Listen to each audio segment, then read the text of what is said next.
The flights are especially arranged by embassies abroad for the repatriation exercise, and therefore Entebbe Airport is not yet open to commercial flights. So these are special flights. We are also taking advantage of the flights coming into the country to evacuate nationals of other countries. Some of the returnees are also arranging for their own flights, which Uganda is clearing. As has been practiced globally, the returnees will be required to pay for their own travel back home, but fortunately, many of them already had tickets that they were traveling on when they were stranded, and they would simply renew their tickets or top up if the fees are increased. The process of preparation has been ongoing, and now the relevant institutions are ready to start receiving the returnees. Starting this week, we expect to receive flights from South Africa with about 70 Ugandans, which will come on the 2nd of July. We expect a flight from the UAE with approximately 200 Ugandans. We expect a flight from Afghanistan. You know where Afghanistan is? With approximately 108 Ugandans. Do you believe Ugandans are there? Huh. From the US, 134 Ugandans and about 120 from India. Today, in particular, we are receiving 32 Ugandans coming in on a flight from Sudan and 16 from Belgium and the Netherlands. Yesterday, we received a flight from Turkey with a few Ugandans. Other flights will soon follow from other regions.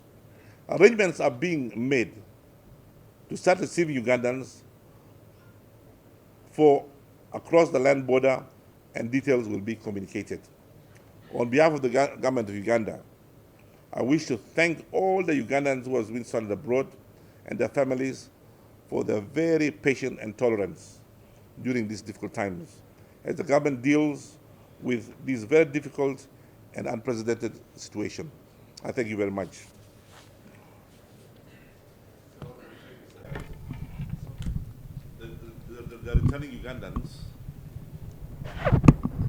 The returning Ugandans, virtually all of them had return tickets to Uganda. So they either had to use a return ticket, or in some cases had to top up on those cases. So they have to pay, they have to meet their own fares to come back to Uganda. Number two, in what my colleague in the Ministry of Health just said just now, is that there are two categories of quarantine facility. Those who will go to hotels, and then there are those who will go into institutional, as we call them, institutional what? Quarantining. So if you can afford, all Ugandans before they board, they are informed. They'll be responsible for paying for their quarantine.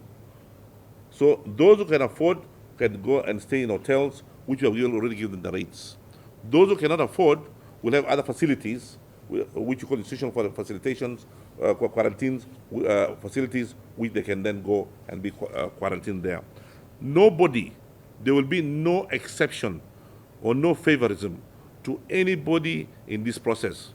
Everybody have to go through the SOP as outlined by the Minister of Foreign Affairs, the Permanent Secretary here, about a fortnight ago. There will be no exception.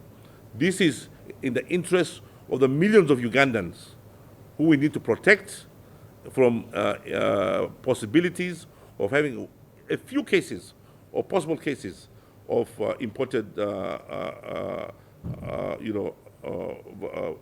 virus infected patients. We are not saying the patients who are coming are infected, but in the unlikely event that there is one or two or few of them who are there, we would like to be able to capture them and ensure that they do not come in the domain amongst the many Ugandans who would like to protect into Uganda, unless it has been specifically cleared to come in the country.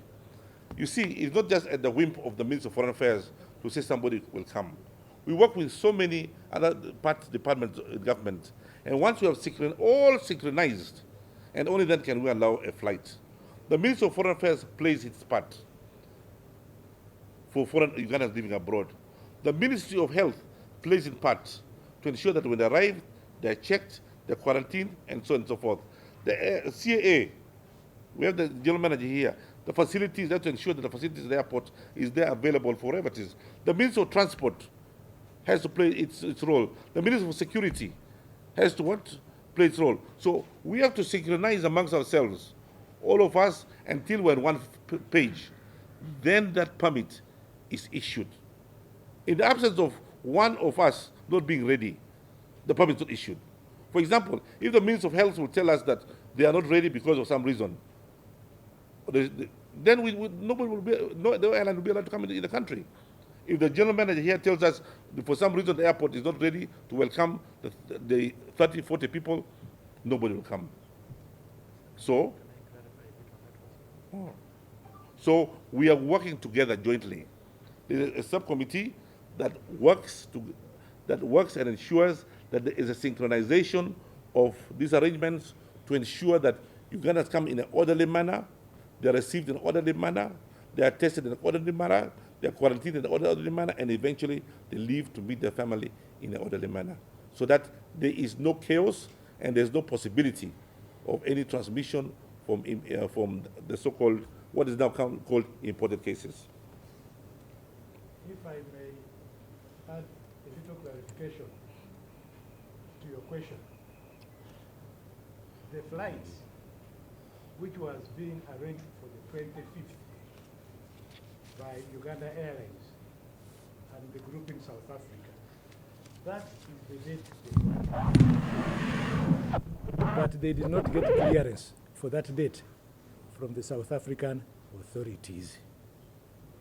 So when we got involved as Ministry of Foreign Affairs through our embassy in South Africa, that's when the South African authorities told us that that flight had not been cleared, and so the date that we have been given by the South African authorities is 2nd July, to allow for the South African authorities to put in place the necessary arrangements, because South Africa is also under lockdown. You don't just fly into another country whenever you want. You must get clearances, and so the date we've been given is 2nd July to allow time for the clearance to be given, to allow time for the South African government to open up the border for Ugandans stranded in Botswana, in Swaziland, in Namibia, to be able to travel into the country, so that then on the 2nd, they will all come back after getting the clearances. Stakeholders, we have international organizations like ICAO, which govern the aviation industry, and we are working with them, and also with other airports in the region, to come up with standards that we have to follow. For example, in social distancing, here at the airport, we are trying to mark the floor to show that social distancing, where should a person stand away from the other. We are doing infrastructural remodifications. For example, we have small space in the passenger lounges.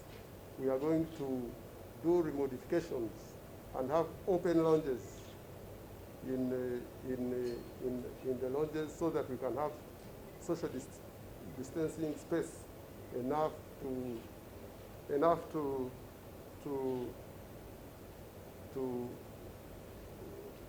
follow the required distances.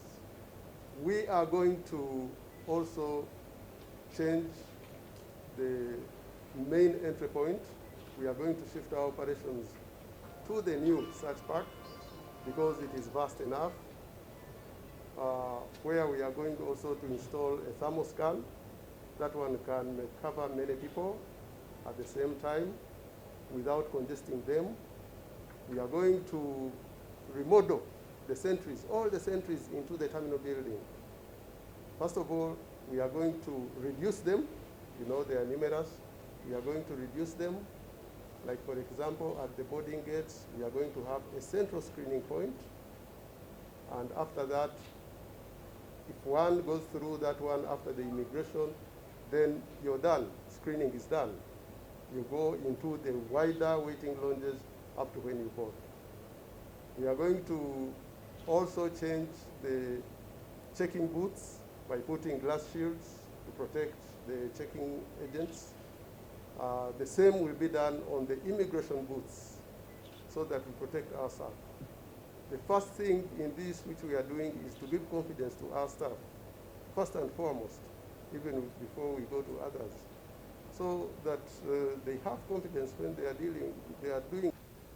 Your question about the readiness for by the Minister of Health to receive the returning Ugandans, as the Honorable Minister had already mentioned, we have been working on this project for quite some time on trying to prepare together with our colleagues from CAA, colleagues from Foreign Affairs, to ensure that we are ready to receive the returning Ugandans. We are aware of the burden of the disease or the pandemic in those countries where they're coming from, and the burden that we already have in country. And the good news is that we've got quite a number of recoveries. More than 60% of our patients have now recovered. That's the recent statistics. So we have also learned from the previous experience. That's why the minister, the Honorable Minister, mentioned that we are now going to allow in a phased return of Ugandans. So last time we brought so many and we could not handle them at that time. The reason is really to see we bring in a number that we can manage. So I think 2 weeks is a good time that can give us ample time to manage 300 people. We have emphasized those who can afford are going to go in the hotels. It's well emphasized, even at the time of boarding. And the Ugandans who are really hard up, they cannot afford, will go into our public quarantines, which are also welcome.